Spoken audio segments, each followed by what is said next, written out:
Welcome to the Conquerors podcast. My name is Manish Kata, and with me, which is not always, right? It seems like it's been a while, is It has been a while. Jeff Goodnow here at Potomac as well. Before we jump in today, I've gotten a lot of questions and comments and snarred freaking remarks about living in my parents' basement. And so I feel like it needs to be addressed. Maybe I should stop talking about personal things. But look, I temporarily went back to Maryland to look for a house. We stayed with my parents for a little bit. 7.5 weeks. We probably saw 30 places, getting outbid left and right. People were, offering almost 20 to 30% above ask, sight unseen, waiving contingencies, even on homes that were built in the 70s, waiving inspection contingencies. Just an insane amount of craziness. And it got so frustrating to the point where, we have a baby due and I needed to make a decision. And we knew some friends back down in Florida where we, have lived for the past 6 years, and we're able to get a vacation rental. But since this is a financial advisor podcast, maybe other people have similar stories. I keep hearing them from people I talk to about how crazy it is out there. We're not moving because of the pandemic. We're moving because we just have too many children and need more room. But it's absolutely insane. I've never lived through, and hopefully some people who have purchased homes in, 2006, 2008 can comment here. I've never lived through this type of bubble. I don't even know if it's a bubble. Maybe it keeps going. I don't know. This type of insanity. But that's where my life is. And I finally got an office as well. What's up with you? Yeah, well, I'm proud to see that you're no longer sitting in a lawn chair, or well, I think. And you've No, I'm not in the lawn you've chair. progressed past your parents' basement. Although it was a nice basement. When you first told me about the basement, I thought for sure when I was going to see it the first time, it was going to be like the concrete walls and some stacks of old boxes and dolls hanging out the side or something. But it's all good. So anyway, no, good to hear that you're back where you are a little bit more comfortable. Look, one of the things I'm going to go into something here. One of the things that came across my desk in the last week, as I'm doing different research on different pieces, it's interesting to me. There are two different companies, totally unrelated, but I have to tell this little story. And I'm going to start with telling you a little bit about Exxon. For those of you who don't know, right, ExxonMobil is a huge company. This company started 135 years ago, right? Really the behemoth of the behemoths until you get stuff like Apple today. 75,000 employees, right? Back in '07, before it was sort of their peak of market cap. And we've had some of this market cap discussion before about other companies. But they were about $520 billion in market cap. And that's pretty awesome, right up to the point where now here it is, not even 10 years later, they're down at about 142 billion. And there's a lot of stories out there about Exxon and what's going on. We all know oil has sucked for the last year or so, but start with that as a base. Now I'm going to hit another company, totally unrelated, and that's Snowflake, right? A data cloud computing company. Nifty, right? It's an 8-year-old company that did an IPO 30 days ago. It opened at 120, went up to $319, and has settled around 230, 240 for the last 30 days. That's actually a $65 billion market cap company in 30 days. That's almost half the size of ExxonMobil with 75,000 employees. These things blow my mind. How do you look at fundamentals and say on day one of the opening of an IPO that did they value it that wrong, that $120 some knucklehead paid $319? Where's that work? Listen, fundamentals just don't matter. Yeah. They just don't matter. It's such crap to think that you are going to purchase a stock based on fundamentals in this type of environment. We had how many Zoom calls today? 4 or 5 with different people. Yeah. Zoom has a price to earnings ratio of 664. How do you justify that in any world? And so this is the point of this podcast. Right. We wanted to touch on how processes and systems are put in place, and we've always been out there vocal about the fact that the price is king. These fundamental stats are utterly pointless and useless. to do anything. Yeah, and that's absolutely, it is a long-winded way to get to the beginning of our podcast, but we really wanted to talk about what are indicators, what do we use, how do you combine them, why do you combine them, are they valuable, those sorts of things. So this podcast is really primarily a portfolio management focus. And so on that note, I mean, let's get started and see where this leads us. So I'm going to ask you, I mean, first off, just describe what an indicator is, just so we're all on the same page. Well, so as a firm, we use technical analysis. That's not a secret to folks who know us.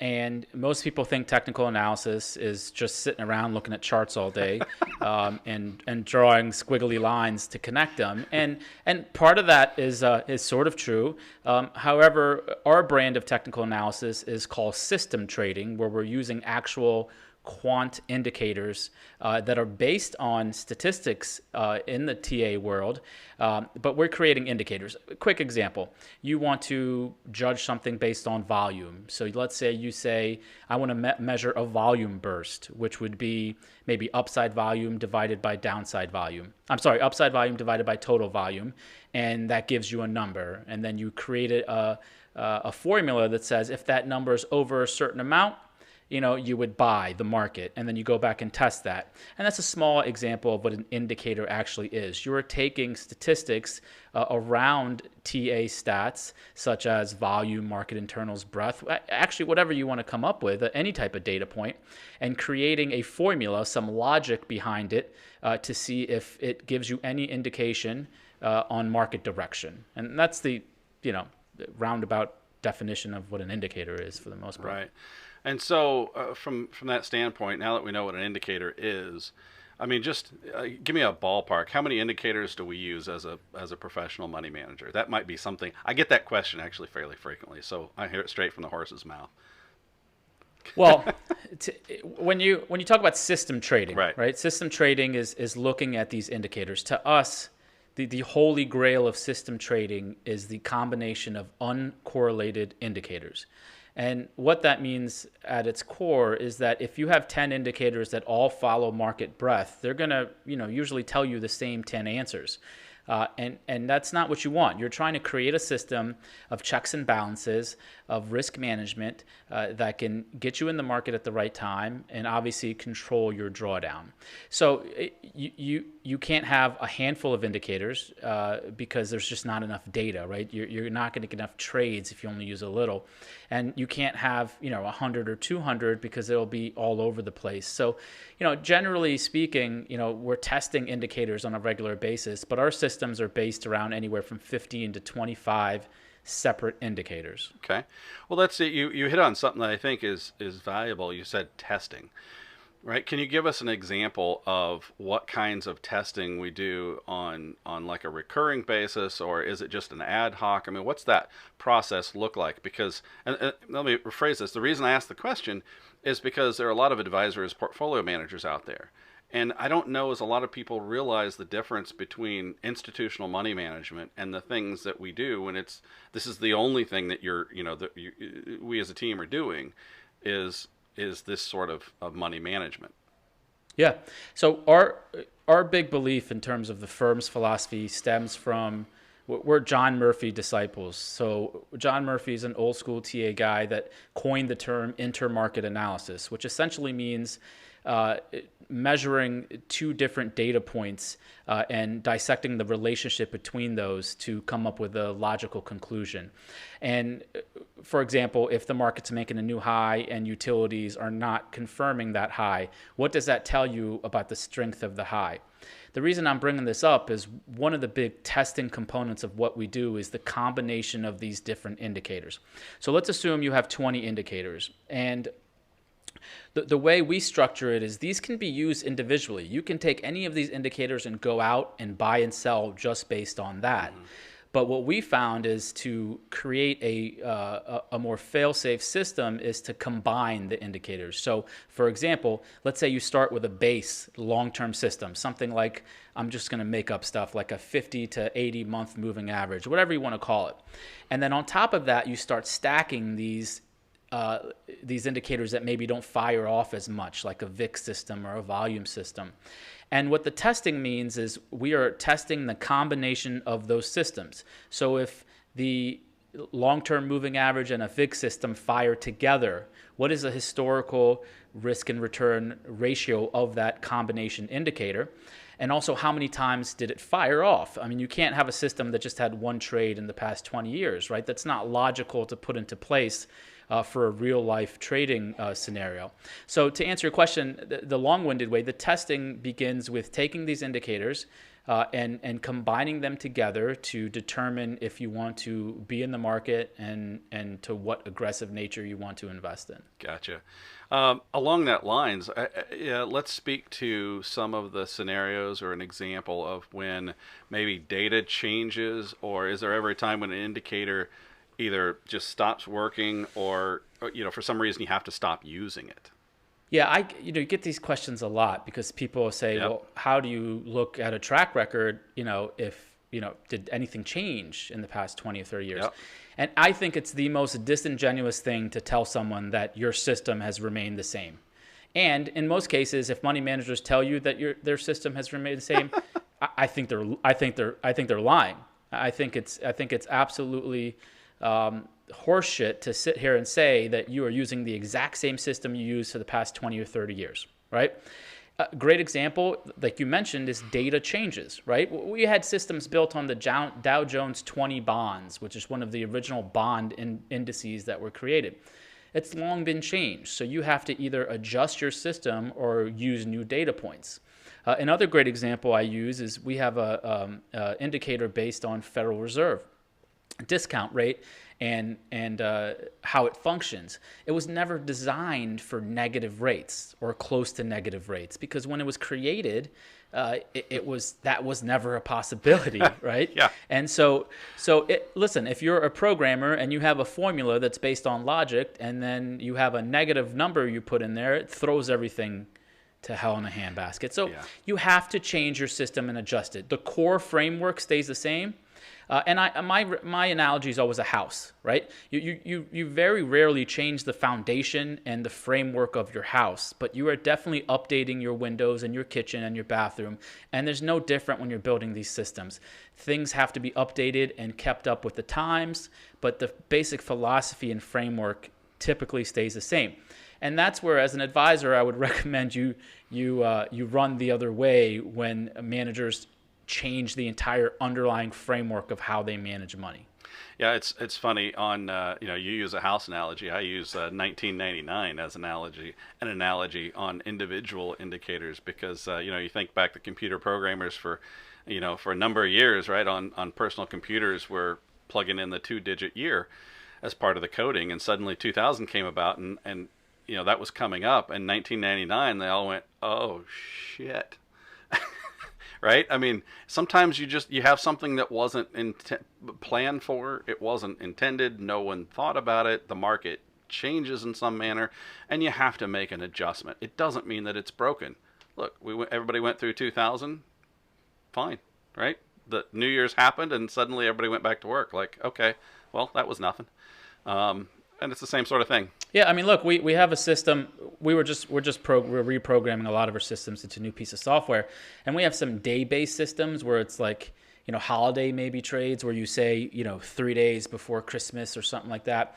And what happened when we did this new programming, we finished it all, we're excited, we're ready to go, and then I'm sitting there thinking, what happens if Christmas is on a Saturday? Like, how is the system going to know that Friday is off? Yeah. And then, well, here you go. You got to rebuild it again to enter that logic in. So it's disingenuous to say things have changed. Things absolutely have changed, and you have to adjust on the fly as you change with it. Yeah. Yep. Any other thoughts before we conclude this part of the podcast?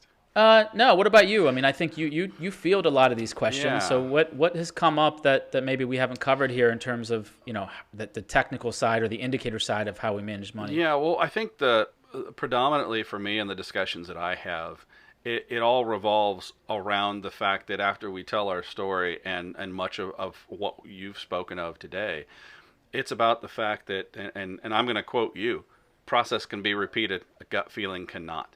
And that's what it all boils down to. Our mentality, doesn't mean it's right or wrong, but our mentality is we have to have a process. And this process for us involves technical analysis and using these various indicators and things that we've put together that can be repeated, right? They give scores, they give measurements, they give data for us to then be able to execute on. And that's something that I think is very important because, and I'm going to give a quote. I want to make sure I quote the right folks. I just saw this tweet, it was either yesterday or this morning. At 7 Investing put a tweet out that asked this question: which stock did you sell too soon that still haunts you? And I thought that was a wonderful question because my response was basically, if selling any stock haunts you after you're done, then you probably didn't have a process involved, right? Because if you're following your process, as long as your process is working, there shouldn't be any hindsight concerns. There shouldn't be any scare. Might be some testing, right, to make sure that you still like what you see. But yeah, I just thought that was a very insightful question. But that's the answer that it made me think of, and that's what I want to carry to this podcast is whatever your process is, stick to your guns. Don't waver. Don't play favorite. Oh, well, FOMO. I want to make sure I get Snowflake. I want to, make sure I get something else to keep up with, with the market. Follow your process. And that's, that's a great point because you and I talk about a lot of these email notification systems out there that send you trade signals. Mm-hmm. And there's a lot of advisors that use that stuff. And I always tell people, it's fine. You can use it, make sure they have a real track record, do your due diligence.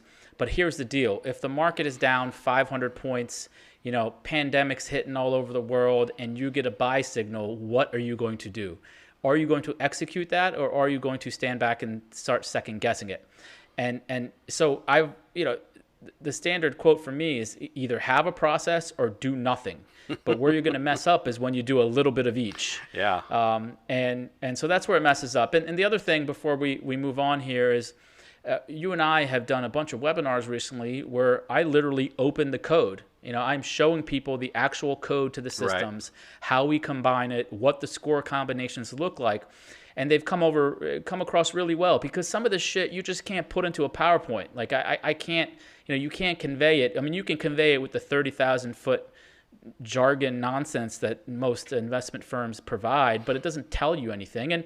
And so I think that's a good offer to put out there. If we want to be an open book. So you want to see the code, you want to see some of the stuff we're doing, let's hop on a webinar and we'll show it to you. I mean, you're not going to do anything with it. It's not like you're going to run away and start programming systems, but I think it helps bolster the point that we have a process in place. Yeah, I got one for you. Here's what you're going to do. You're going to make a 142-page PDF, bro. Screen prints. And screen prints. That's the new wave. By the way, here's a little side note. I thought this was funny. I ate lunch and took 5 minutes and watched CNBC. And one of the things about Zoom was how it had taken off like a rocket ship, right? And everybody's getting tired of video calls. Well, one of the benefits of a Zoom call, Zoom video meeting, is that you can tell it to transfer to your phone so you can actually take a walk, right, and step away from the video. So the wave of the future is conference calls. I thought you'd like that. Anyway, on that note, I think it's time probably for some recommendations. What do you got today? So in one of the past podcasts, I recommended Uber Eats, which is great for delivery of food. Get on your phone, no big deal. The other day I was talking to, I think it was Jennifer, and we're talking about how much we miss kind of getting together and having lunch. And I thought there has to be a way for me to still feed everyone without calling 6 different places and giving them my credit card. And Doordash came up, and Doordash has actually a slick user interface for companies to feed their employees. You can set a daily limit. You can set or give them a gift card. It's up to you how you want to set it up. But it's really slick. It allows you to still obviously reward people, have a lunch. You don't have to sit on Zoom and fucking eat your salad together. But the point is, you can send people lunch, and so yeah, send your employees some lunch. Don't be a cheap ass. DoorDash. That's my recommendation. All right, so I got one. Everybody knows if you've watched or listened to any of the podcasts in the past that I've recommended some things that make life a little easier around the office, like the rollerblade wheels for the office chair itself. And you ready for this here? This is, for those that are listening, right now what you're seeing is I look like I'm walking down the stairs or the balloon deflated or something. Now, suddenly I'm levitating because I now have a Vivo Standup sit-down desk. And I will tell you, I absolutely love this thing. My wife has one. I waited about 3 or 4 months to see how she liked it. She loved it. Helped her back out. I get tired. We work a lot, and so sitting in number one, living in an RV is tough sometimes when you're working this much. But being just in a seated position for hours and hours and hours on end. If I moved around a little bit during this podcast, this is the first one I've done where I was able to stand up. And you normally stand up on yours, but I don't. And so this was a nice change of pace. But I really love the Vivo stand-up, sit-down desk. Well, it's really great. And the tabletop. Hold on. One thing you're going to notice if you know how, I don't know if you were a best man at a wedding, or we're in a wedding where the person tells you to bend your knees a little bit, because if you don't, after like 20 minutes, you might pass out. Yeah. They sell these things that you wedge between your below your heels now, because if you stand too much, you could have some knee problems as well. So yeah. I'm sure that'll make it into a future recommendation. Yeah, who knows? Once your knees go out in a couple of weeks. I did buy new shoes that fit me better for giving me a little more arch support while I'm standing here. Oh, you got one of those big chunky black shoes that I see at the senior community that they wear? No. Well, I do have my AARP card, but I'm not ready for the black wedges yet. Hey, someone called me an ageist on Twitter because I listed the ages of the speaker and the president and all that. And so anyway, I don't know why the hell I'm bringing this up, but anything else going on? At this point in the podcast, Jeff's headset cuts out. There's about 2 minutes of dead air, and Manish tells everyone to have a good weekend for a podcast that comes out on Wednesday. As editor, I can usually find a workaround in these situations. I tried. Allow me to thank you for watching. Don't forget to subscribe, like, maybe even write us a review on iTunes if you feel so inclined. Join us next week as we host the CEO of Mobile Assistant to talk about some interesting solutions they have built for advisors. Until then.